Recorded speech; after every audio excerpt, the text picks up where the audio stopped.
whether the position that we take is consonance with our legal rights, whether that accords with the statement of May 16th or December 16th. Leave all that aside.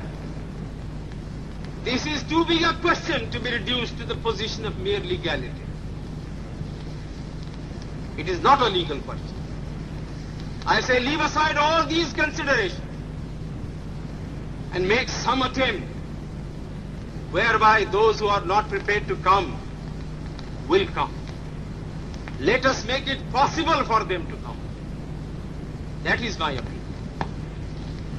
In the course of the debate that took place, there were two questions which were raised, which struck me so well that I took the trouble of taking them down on a note paper.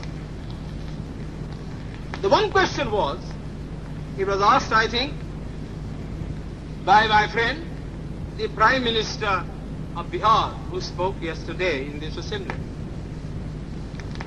He said, how can this resolution prevent the League from coming into the Constituent Assembly?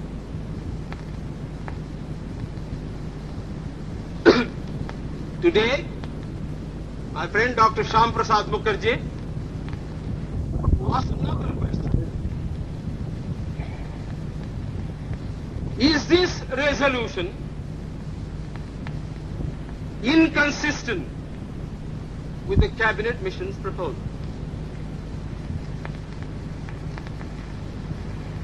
Now, sir, I think they were very important questions. And they I think, ought to be answered. And answered categorically. I do maintain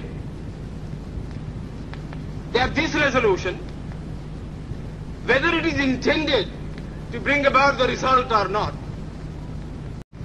sir, I invite your attention to paragraph 3 in the resolution, which I think is very significant and very important. Paragraph 3 envisages the future constitution of India. I do not know what is the intention of the mover of the resolution, but I take it that it is a sort of, after this resolution is passed, it will act as a sort of a directive to the Constituent Assembly to frame the Constitution in terms of paragraph 3 of the resolution. What does paragraph 3 speak of? Paragraph 3 says that in this country there shall be two different sets of polity. One at the bottom, the autonomous provinces or the state, or such other areas as care to join a united India. These autonomous units